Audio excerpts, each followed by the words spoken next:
Hey everyone, Tory here. I had a fail today and I wanted to share a lesson that I learned. Today we started our farm stand. I'm very, very excited to even say that out loud. So I started with a cup of coffee, a walk through my garden, and then I started collecting eggs. Unfortunately, a lot of my veggies are just not ready yet, so we are just selling eggs. And today was the day. I woke up, had so many doubts in my mind, and I decided to pull myself together and go for it. I told the kids the night prior that today was the day. They were so excited, and I just could not go back on my word. I did not want to let them down. So right here is when I started getting emotional. This is the very chalkboard that I had in my classroom. I demonstrated drawing on this chalkboard just about every single day to about 500 students. There were a few variables that made me leave my teaching career. Will I go back? I have no idea. Of course I missed it, but at the time when I put in my letter of resignation, I felt called to be home. I felt called to be with my children, and I wanted to just nurture something and take care of something that was my own. I will say when I made this decision, it was at the height of a pandemic, and there just was not a lot of support on my end.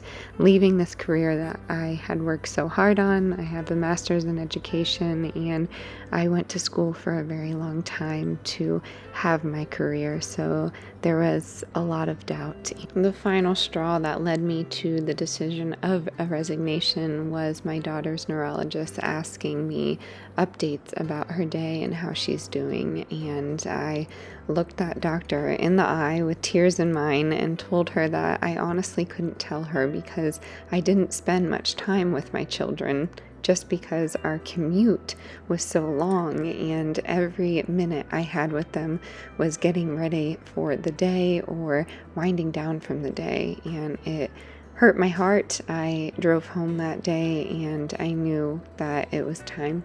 It was time to leave, and maybe I will sit down and chit chat with you about what my daughter went through, but I'm not sure I'm ready for that yet. Before I left my job, I remember telling a colleague who I was not very close with that I wanted to start a farm stand. I had dreams of using my home for homesteading purposes. I wanted to grow our own food. I wanted to be reliant on just ourselves. And I looked that colleague in the eye and told her my hopes and dreams, and she laughed at me. Human interaction has always been a perplexing subject for me, but that one was hard for me to wrap my head around. I went home and I really started to think about our future and what my family could do to get after this dream and do it in a fun way. I wanted my kids to look back on their childhood and have these memories so they could bring them into their own families. So that brings us to today and our big fail / greatest lesson we've learned yet. And that was our little egg operation. I, of course, want to sell all kinds of things with our little homestead, farmstead. I'm not really sure what to call it, but we have landed on Hidden Hen Homestead. We've looked at our little municipality code and we may have been breaking some rules, so that is the hidden part. Of course, we have hens, and of course I call our property a homestead. We do not grow, all of our food. We do not have a dairy cow, and we don't have our own meat birds, but I really do feel that a homestead can be what you want it to be. If you are called to be home, if you are called to grow at least a little bit of your food, I feel like you can call yourself one too. I woke up this morning so exhausted. My sweet little 2-month-old just did not have a good night's sleep, and that is the season we're in. I'm not complaining, but the last thing I wanted to do today was start this operation, but my son was just so excited. And if you know me, you might know that my son and I we butt heads. We are very, very similar, and he can be very passionate about things. So once he gets it in his head that he's going to do something, he can't get it out. And wow, do I feel that. I'm sure a lot of you that have followed my other channel or gotten to know me here a little bit can feel that as well. I will say I put a lot of hobbies on the back burner. I pick up a lot of hobbies randomly, and that has been something I've been working on most of my adult life. But if someone tells me I can't do something, if someone tells me a way to do it, believe you me, I will find my own way to do it. I really will. I get a lot of comments on the other channel telling me that I'm doing something wrong, or I would do it a different way, or it cannot be done. And that just fuels me. I don't know what it is. I don't know if it's just something in me to prove someone wrong. Probably something, I don't know, unhealthy within me, but that is how I operate. So if someone tells me that I can't have a homestead, if someone tells me that my farm stand isn't going to be successful, I'm probably going to make it my life's mission to do that thing to its fullest extent, honestly. And I don't know, that could be a negative, it could be a positive. I really do wish I could take what people say and ignore it, but I am so terrible at that. I've always been. I do care what people think, and I wish I was different. But over the years, I've learned to embrace this empathetic side of me, which is what I bring it down to.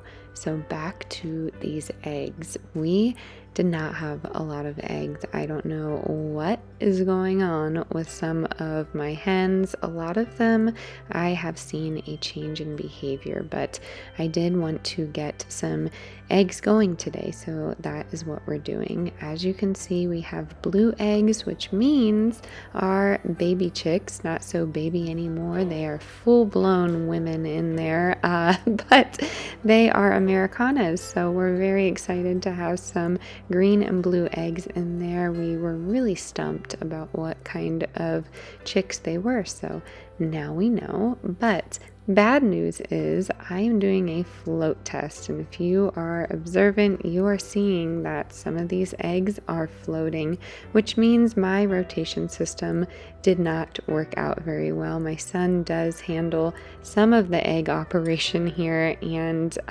someone must have jumbled things around. So it could have been me, I'm not sure, but if an egg floats in water, it's probably not good, and I'm definitely not going to be selling that to the community. So they will go into my garden. They make great, additions to your soil. If you didn't know that, I would not feed it back to your chickens, but you totally can if you want to. Honestly, to each their own. Another thing that we had thought about was washing the eggs versus not washing them, because I prefer our eggs to not be washed, but I know people of the community would rather have a washed egg. So I decided if I speak with someone that is wanting to purchase eggs, I will offer that option as well, and talk to them and explain to them that I can absolutely do that if they need me to.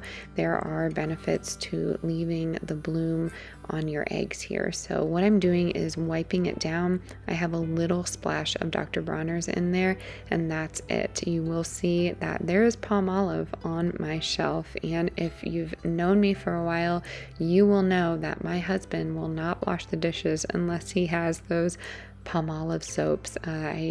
He's bought the same soap for the 13 years that I've known him, and he won't budge. So we are a couple that has two different soaps, believe it or not. Part of the reason for the frustration of this day was the ant infestation that is happening at my door. We are in and out because of the painting. The kids love eating outside in the summer, and we woke up today and the floor was moving. I've never had this problem before, and I vacuum twice a day. I don't want to suck those little things up into my vacuum, so I have been using a vinegar and water solution and just spraying each ant that I see and then wiping it down. I probably do this at least 20 times a day, and I've been doing it for the last 2 days, so there is a frustration there. That is partially why this is a voiceover, because there may be some curse words in the background here and there, and Delilah, loves her ants, so she is just screaming with excitement in the background, picking each one up. Between the ants, the screaming, and all of the profanity, my son went out to get some more eggs from the coop, and he got super excited because a duck got close to him. So when he picked up those 5 eggs that were out there, the duck got close and he had to make a choice. He dropped all 5 eggs to pick up the duck, and flash to the future, he was not able to pick up said duck, but the eggs were now on the ground. So he came in with tears in his eyes, thinking I would be angry. And of course, a part of me was a little annoyed because we were running low on eggs to sell, but he is 4 and I needed to keep it together. So I told him that it was okay. It could be a little treat for the chicks, but let's try not to pick up any more ducks. At this point, I was about ready to give up because I noticed that now we only have about 101 eggs to sell, and I'm selling them in 6-packs like this just because we have duck eggs, and not everyone wants to buy duck eggs, but I thought maybe people would want to do 6 and 6. So that is why I have them like this, and I was going to offer them like this. I'm not sure if I'll continue on, but the price right now stands as $3 for a pack of 6 or 2 for $5. I feel like that is, I don't know, competitive for my area. 2 farms up the road sell their dozen for 10, so maybe I'm lowballing it, but they're organic free-range chickens and they're a little sassy, but the eggs are great. So at this point I packaged them all and I love the way they looked, and we had a little bit of time left in our day, so we decided to go for it. If anything, we could sell 12 and tell people we sold out for the day. That would look good for business, a small little fib that may help us look a bit more successful than we actually are, but that is okay. I feel like this is a team effort, and we decided to go a little extra with it and put it in a gift bag with a thank you sticker. I, of course, imagine these gift bags full of blended salts that I've made and farm fresh veggies and herbs, and of course some of my botanicals, and Y really wants to sell his cacti and all of his fun rocks, so maybe we can get all of that into these fashionable bags. But we are putting our sign out and the kids are excited. We're ready to go. We even put some sunflowers in there for some decoration. We ended up outside for quite a long time. We painted, we read books, we did some gardening, we rode bikes, and no one bought our eggs. But a lesson that I learned today that I wanted to share with you was to just show up as you, show up with every dream you have. And I know it can be as simple as selling your eggs, but I really felt confident today. I felt confident in all of these decisions that I've made to lead up to this moment with my children, and I wanted to share that with you. I ended the night with a beautiful sunset and a very sleepy baby. I hope you enjoyed today's unique take on a video. I'm going to catch you on the next one. I hope you are having a wonderful weekend, and I will see you soon.